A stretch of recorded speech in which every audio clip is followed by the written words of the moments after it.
Welcome and thank you for joining me at the We21 conference. I hope to exemplify the theme Aspire to Inspire by sharing insights on the topic of empowering women by leveraging P.I.E. And P.I.E stands for Performance, Image, and Exposure.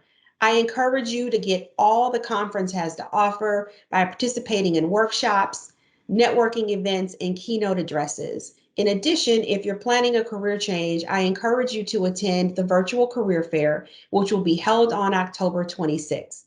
But for now, let's talk about empowering women by leveraging P.I.E. My name is Viveca Fairbanks-Henderson, and I am the Vice President of Global Engineering at Ecolab. And over my 30-year career, I've had the opportunity to lead large organizations and also participate in numerous talent discussions. In those discussions, we often talk about individuals' performance as we think about future assignments and succession planning. However, there are some additional elements that get discussed as well, which include image and exposure. Today, I'd like to share with you how performance, image, and exposure are all interdependent and while they're all critical for career success. So the learning objective today is to increase your awareness of the P.I.E model and how to leverage it going forward so you can achieve your career aspirations. The agenda for today, I'm going to introduce the model to you, and then I'm going to do a deep dive in each of the areas, both performance, image, exposure, and at the end, I will bring it all together. So what is P.I.E? P.I.E performance is the first element, and it is your day-to-day work and the quality of the results that you deliver. And that's the one that we're likely all most familiar with.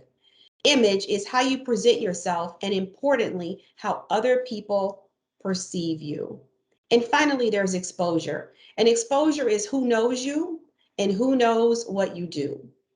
So let's explore the P.I.E model further. Wanted to give you some additional perspective about the elements of P.I.E to further bring them to life.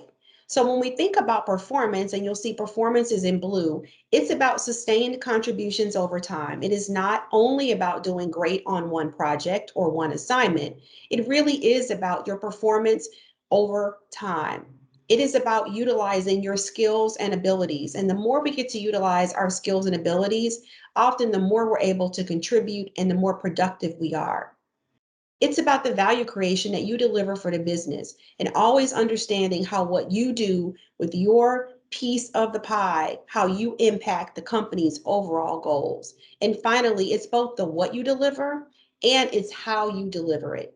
Do people like working with you? Would people want to be led by you in addition to the results?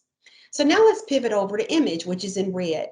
Your image comprises of many things, and a few examples are your reputation, your credibility, your business savvy and business acumen, your style, your confidence, and your self-awareness. Image is, I would say, one of the more subjective areas, whereas performance is more objective. Image is far more subjective. However, it is critical. And finally, there's the exposure element. And exposure consists of what access you have to senior leaders and thought leaders in the organization, your membership in internal and external networks, critical assignments or roles that you've had, typically high visibility, high pressure roles, and career sponsorship. All of these elements are critical components of achieving career success. So let's explore performance further. It's the first element. So performance is the most important element of P.I.E. You notice that was the biggest part of the P.I.E, 60%. So let me just say there's absolutely positively no substitute for performance. Doesn't matter what your image is, and often your image is impacted by performance. It is not about fancy presentations, all show, no substance. Performance really is critical, and your performance gets you a seat at the table. However, it is not enough on its own. So I'm going to give a few tips on performance. Be clear on the metrics for your success. If you're fuzzy or unclear about how you will be measured at the end of a project, at the end of the year, it is worth engaging with your manager to be really clear about the metrics that you will be held accountable for. Drive clarity on roles and responsibilities. Often we're on projects, there may be overlapping responsibilities. Getting clear about what your role is uniquely is important so that your performance can be attributed to you accordingly. Achieving results requires influence, not always direct control. Said another way, you don't have to have direct reports in order to get the job done. Influence matters at all levels in the organization. So I would encourage you to not focus on how many direct reports you have, but focus on how you influence and how you manage the relationships to get work done.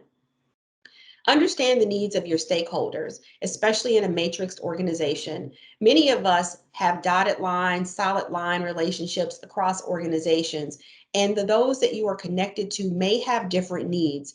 It's incredibly important that the performance you deliver meets the stakeholder expectations, and they may be different. And finally, throughout your career, no one is going to remember your managers. However, they will remember your results. What's important there is that we might not have managers that we always click with. We might not have managers that we feel give us the greatest coaching or greatest support. Don't let that be a barrier. Find the right support network outside of your manager as needed so that you knock the results out of the park and your results speak for themselves. So, I'm spending just a little bit of time on performance because performance is the area we're likely most familiar with. I'm going to spend the majority of the time on image and exposure. So I'm going to pivot to the second element, which is image. When it comes to image, the most important question to ask is, what do people say about me when I am not in the room? Let me repeat that. What do people say about me when I'm not in the room? Again, I mentioned image is very subjective. It is not numeric. It is not quantitative. It is very qualitative. And in talent discussions, there are always discussions beyond performance. At some point, performance is indeed table stakes. And everything that differentiates individuals is a lot of it is related to image and or the exposure that you've had. So let's explore image a little further. First of all, think of your image as your reputation. It is your reputation. Avoid burning bridges. Networks are broad and deep, and we know in this world because we are connected. It doesn't matter what company you're in. When you think about some of the social media opportunities and career sites that exist, people know people around the globe, across industries, across functions, across disciplines. So I think it's incredibly important as you think about your image in the organization that you avoid burning bridges because you never know who knows who. Directly ask your manager, mentor, sponsor, trusted colleague for image feedback. Ask them, what do people say about you when you're not in the room? And be willing and ready to accept the feedback that you receive, even if you don't agree with it. Do not wait until year end to solicit image feedback. It's often too late to make changes that would impact how your performance and your feedback shows up for the year. I like to solicit image feedback throughout the year, and I'd encourage you to get it from people that are allies and advocates for you, but also get image feedback from those individuals that maybe there's a bit of tension or a stressed relationship, because in that relationship, you'll likely get a good nugget of feedback that will help you going further in the future. And as a manager, people managers, overtly request image feedback for your direct reports. Most people stay away from image feedback because it is subjective and they often focus on what's quantifiable. I would encourage you to ask for image feedback for your associates so you can better coach them to have the impact they'd like in the organization. And finally, be open-minded when receiving image feedback. Don't be defensive. Again, we don't always have to agree with the feedback we get, but feedback is indeed a gift, as I'm sure many of you have heard. Take it, it's like clothes. Take it, try it on. If it fits and you think there's an opportunity to tweak your approach a bit, fine. If you really think it doesn't fit, accept the feedback and choose perhaps not to do anything with it in the moment. Image really, really matters. I've seen several times when image really, really matters, and I thought I'd share that perspective with you. Number one, when you get a new manager, when you get a new direct report, when you join or work with a new team, Or when you join an organization as an external hire, and you might say, why does image really, really matter there? You notice the common theme around change. And what happens is people start asking questions, and often it's not about your performance and metrics and numbers. It's about you, how you show up, how you get work done. I like to call it a bit of exploration or discovery. So let me tell you what that looks like. It looks like all of a sudden increased LinkedIn profile views and requests. People start checking you out. And when you're able to track who it is, it might be the new company you're with, it might be uh, individuals on your team, but people start wanting to know a bit more about you. And that's what they can find out in the public domain. Then there's an area that I call under there around reconnaissance. And that's when people start asking, well, what are Amy's strengths? I'm going to be working with her now. Like, what are her strengths? Hey, what are the watch outs when it comes to working with Taylor? How successful was Lynn in her last role? And how would you describe Pam?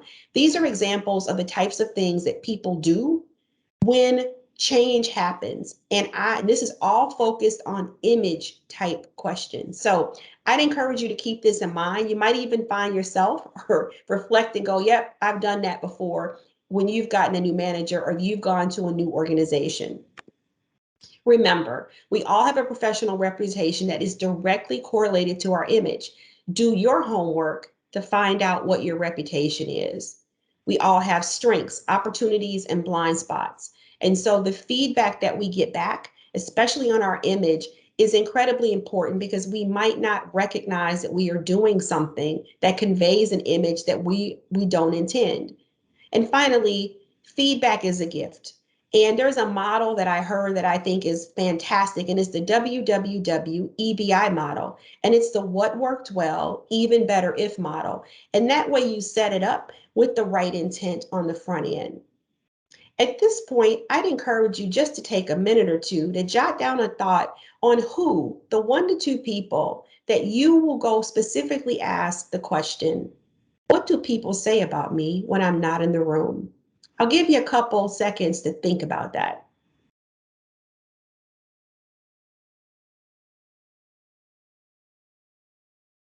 Great. As you've done that, take that as homework, leaving the session.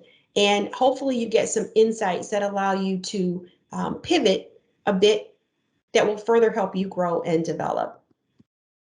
So let's now go to the third element, which is exposure. So really important to call out first that exposure occurs at all levels in the organization. This is not a exposure up to senior leaders. It happens at all levels. It's with your peers across, it is with leadership up, and it's also with leading others down. And that exposure happens whether you're a people manager, a process manager, or a project leader. It's not about direct reporting relationships. The reason why I call this slide out is that oftentimes we think about exposure as I've got to be exposed to that one senior leader that we feel is making the promotion decisions. And what I will say is, as you grow in organizations, it's not the leadership up levels that matter alone. Peer relationships become incredibly important because people start to ask and do image feedback assessments at informal with your peers. And what you want to have is you want to be viewed as collaborative with your peers versus be someone that your peers would like to avoid. And when it comes to leading others, it can happen in multiple ways. As I said, direct reports, but also project teams, processes that you work with. You get exposure in multiple ways. So now that we have the exposure model set, let me offer a few tips. Don't treat exposure like fine china. It happens every day, not just on special occasions. And again, I'll emphasize it's not just that one review with the senior leader that happens every quarter or happens twice a year and you hope to get on the agenda. That senior leader has relationships with others in the organization. And again, people talk in multiple ways. So think of it as happening continuously, like your everyday dishware, not your fine china. Now, one of the ways we get exposure a lot is when we're invited to the meeting, invited to meetings. And what I'd encourage you to do when you get an invite to a meeting, do 2 things. Understand why you were invited and show up in a way that you are invited back. Let me highlight the first point. Sometimes we get invited to meetings, and I have before, where I look and go, wonder why I'm invited to this meeting. And as opposed to just going and showing up, I'd encourage you to reach out to the organizer, understand the topic, and understand specifically why you were invited. Sometimes we're invited to meetings that we don't have subject matter expertise on, and we're asked to bring a different point of view, even if no one explicitly states it.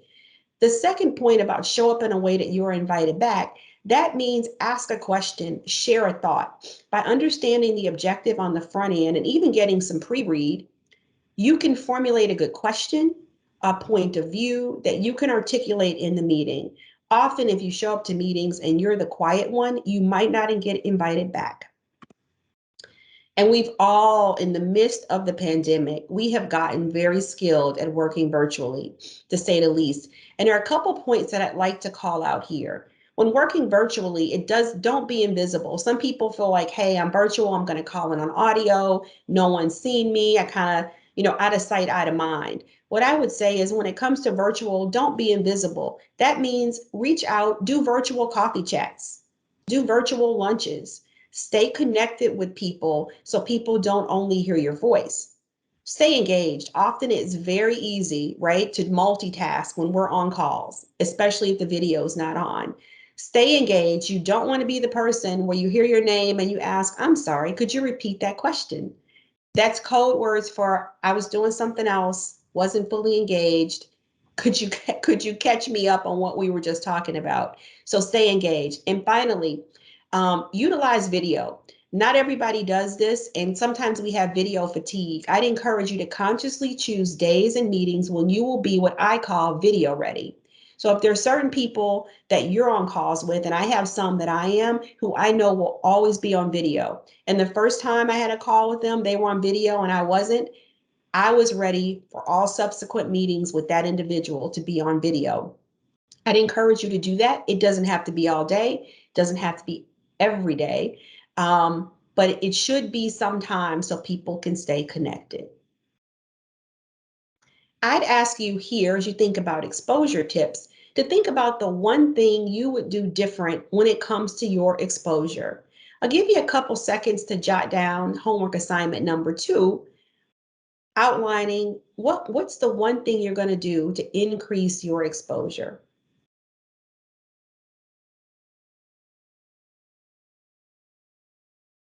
All right, hopefully you have jotted at least one idea down. Now, the final area of exposure I want to talk about is communication, because often it's not about being in meetings, it is how you communicate. And I'd like to give you a few insights that I found very powerful. Publish your insights and findings. If you've gone to a customer site or you've executed a project, if you've attended a training session and you learned a nugget that you think would be beneficial to others around you, on your leadership team, your respective project team, your manager, whoever it might be, publish your insights and findings. Share your successes with your managers, your peers, your mentors and sponsors. So if you have a highlight, a key success on a project, don't keep it to yourself. Don't only share it with your manager. Recognize there are other people from an exposure standpoint that would very much like to hear about your successes, that can then become advocates and allies for you, even if you don't know. Share interesting, relevant articles. I'm sure many of us through the pandemic have found interesting articles that we find ourselves reading. If you find something interesting, share it with others so they could benefit too. Proactively share your ideas. So don't sit back and wait for someone to ask you your opinion. If you see an opportunity, share what you think. Most leaders are excited to hear about opportunities that'll further advance the business objectives. So share your idea. There's no harm in it. And toot your own horn. And I have one slide where I'll talk about what exactly that is, but we all have to be our biggest advocates. We all have to be our biggest advocates, even if we have amazing mentors, sponsors, and managers. And tooting our own horn is an important element of that. So I'm going to pivot to that slide. So how do I toot my own horn? There are several areas I'd like to talk about. The first one is excel in your job. Don't just do good or okay, excel in your job. Results do indeed speak for themselves, although we know they're not sufficient alone. Have a great elevator speech. 20 to 30 seconds about what you're doing and how it impacts the organization's objectives. Often we'll get asked, hey, how you doing? And we'll say, I'm doing well. Hey, what have you been up to? I've been so busy. Do not use those answers. Take advantage when you have an opportunity to give a concrete answer that makes people almost want to know more. You leave them on the edge of their seat, so to speak. And an elevator speech is not a literal elevator speech in the pandemic. It can be at the start of a call. You never know, or it could be a phone call, the start of a team meeting. Take advantage and be strategic about what you communicate. Set and publish your goals. And this can be a little scary because sometimes we have goals and we don't quite know how to get there. Best time to publish your goals. If you have stretch goals, bold goals, publish them and then track your progress. So if you're meeting with your manager on a monthly basis, don't wait until the end of the year to come back and do an assessment. Talk monthly. Show progress, show where you have challenges. And quite frankly, when you publish your goals and you talk about them, there are people that might help you because they know of your goal. They might have an insight that will allow you to accelerate delivery. Seek high visibility opportunities, special projects, special teams, special events. Look for places where people are looking for opportunities, need resources with your expertise, or quite frankly, with your interest. Because often those are opportunities where you get to work with people you never would have worked with before, high visibility and importance in the organization. Take it on, take risks. Take prudent risks. Leaders love to see people who are dissatisfied with the status quo. And if you're dissatisfied with the status quo, you will often take a risk to do something different. Again, the worst thing that somebody can say is no, not now, or no, thanks for the idea. We aren't going to pursue that.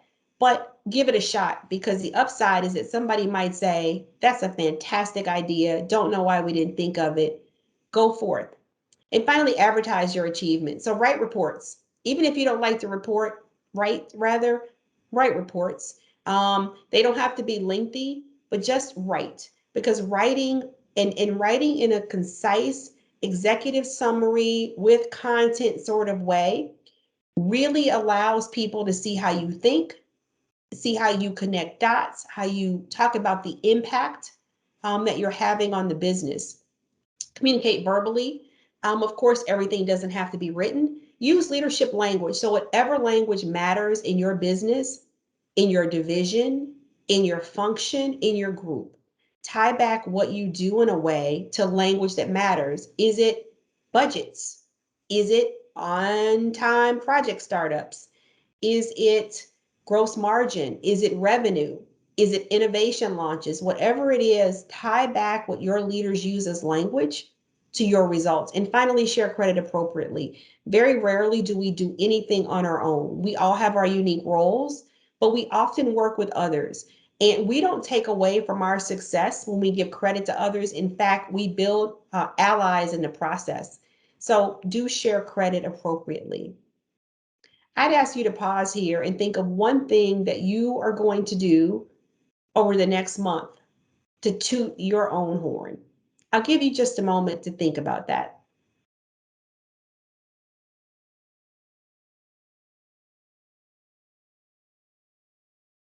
All right. So now we're coming to the end and we're going to bring it all together when we think about the P.I.E model. So first, your performance is your organizational currency. It is the currency that you use to operate. The greater your performance, the greater the currency that you have. And that is within your direct groups, but it's also with others that might see you. Because when people see fantastic, amazing performers, they want those performers on their teams. So it really can have an impact on future assignments, future promotions, and people and opportunities that may have never crossed your mind. The doors become open because your performance is the currency that matters. Remember that every interaction you have is an opportunity to enhance your image. People pay attention. Even when you're not focused on it, people pay attention. And if you have an image, what you do either further reinforces the image or it might be in contradiction. So be conscious. After you have asked the two people, what do people say about you when you're not in the room? Think about what you've heard and think about how you reinforce the positives and quite frankly, how you pivot to address those areas that may be opportunity areas. And finally, exposure opportunities exist every day. Like I said, is not the one mythical opportunity that you have to impress the right person. They exist every day, no matter how big or small. And so take advantage and be strategic about how you show up, when you show up. And by show up, it is either in person, virtual by voice, or virtual with video. Be really strategic about when you use those and how you stay connected to others. With that, I'd like to thank you for joining this session. I hope you found the information beneficial and useful. It is my hope that you take this information and you think about the few homework assignments. I'm going to really go put this into action to further strengthen your P.I.E. The stronger your P.I.E. is, I think the more empowered you'll feel in the organization. My hope is to see you in October of 2022 at We22 in Houston, Texas. In the meantime, I'd encourage you to stay healthy and safe, take care, and continue to maximize your learnings from this conference. Thank you.